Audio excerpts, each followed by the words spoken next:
This weekend recognises the EFL's equality, diversity and inclusion strategy together. We're joined by lifelong Swindon Town fan Helen, who's a transsexual, and she's going to tell us a little bit about her story. I used to watch the town play at the back of the ground. The back of the ground in Swindon Road, there was a big bit of area we used to play football. We used to watch the town play there, training. And we had a town player called Tony Hicks. But Tony Hicks was a little bit tubby and he wasn't that big. But Duke Bayek, you watch him, he jumps so far up, he was absolutely incredible. Not as good as Peter Downsborough, who was the main goalkeeper when we were going in to win the League Cup, for instance, in 1969, which I was there. Of course you were. But yeah, I used to watch those, Don Rogers and so on. All these, like Paul Bowden I used to watch, but Phil King. I used to watch all of these. And I used to go there. I used to go in, we had a little game. I was about 15, 16, with some mates, and we used to, so I lived around the corner. We used to play football with them. That was great. Yeah, of course. What about at the moment, starting 11? At the moment, Go on. well, for me, Fraser was brilliant. Yeah, he was good. Yeah, I Should thought. we finish it? Should we cut this down? I'm joking, I'm joking. Yeah, Fraser, I thought Fraser really good. No. But all the new guys played, and played well. No, look, I think that especially now it's coming a bit more, a bit more common for people like us to try and understand and that sort of thing. But I think that definitely there could be more done, especially for us inside the football bubble, I had an operation nearly 26 years ago, gender recognition it is, and it takes about 8 to 10 hours for the operation. I've been a transsexual now for some years, and I've noticed lots of things to do with football, and some of the comments that come out of football sometimes. And I was with a young Swindon female footballer, and she was saying the same thing. There is gay things coming out from the crowd, and you can hear them. I don't know what it's like if you can hear them, but we certainly can. I've been doing this, as I say, for a long time. I used to be chair of the Southwest, or the Southwest Equality Group. I used to sit on the board for them, and that is all the 9 strands on equality and diversity. There's 9 strands, one of the main ones being black, racist, etc. Another one is LGBT, and there's one on women, there's one on people who are disabled, etc. There's a lot going on. Any questions about over that? Yeah, geez. What are, I suppose, the biggest question that I could ask is what are some of the challenges you faced?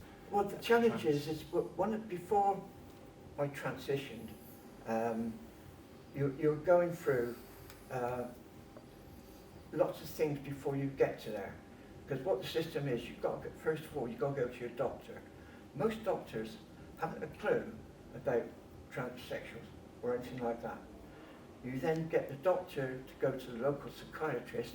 I then go to the local psychiatrist, 2 hours chat, then sent to a hospital, Charing Cross Hospital, which is the main one in London that does all the operations generally.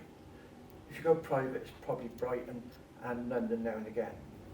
But if you're female, you've got to go over to Belgium. Wow. Well, female is very different, and I'm lucky because I've met a lot of females. I'm one of the very few male transsexuals. Do you reckon that from the beginning, obviously after you said you transitioned, do you reckon that you can see much progression? Oh yes, very much so. Do you reckon? Before I actually transitioned, I used to get beat up, and that wasn't abnormal. I got beat up, I think, 3 times in town centre because I was stressed as a female, and I hadn't had anything done. Yeah. So that goes. Yeah. I had for voice, I had elocution lesson, all on the NHS. Most of people don't, transsexuals don't. I did, and I know a few others. A friend of mine said, do it because it'll help you. And it does.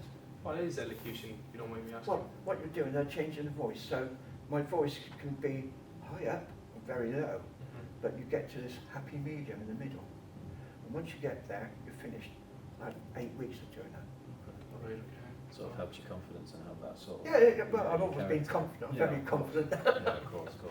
But but it does help people, certainly. Was there a point in time where you realised yourself that you weren't, true to yourself? Oh yeah, I knew, most of us know when we're about 8. Okay. It's just a general sort of age thing. Yeah. I mean, there's a lot of youngsters now coming through, which I've read about, and met one, I think, and they're under 18.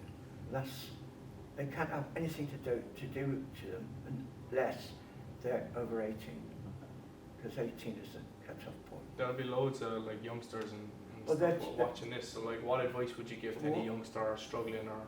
Well, I think it's more about education, and footballers, I think, certainly could be educated on transsexual, because there is, shall we say, that they see us and think we're just women or men.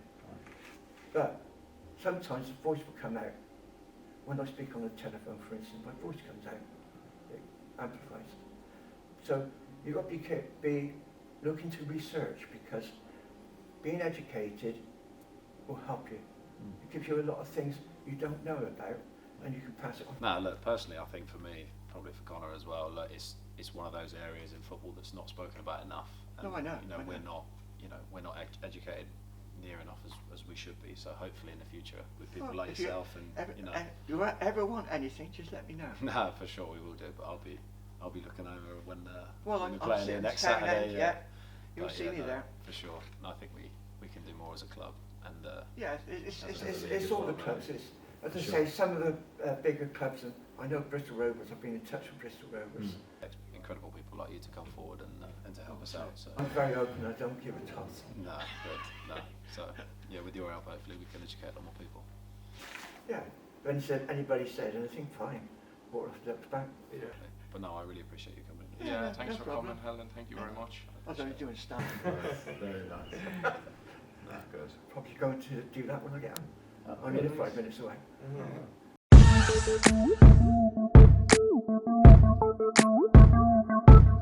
Yeah.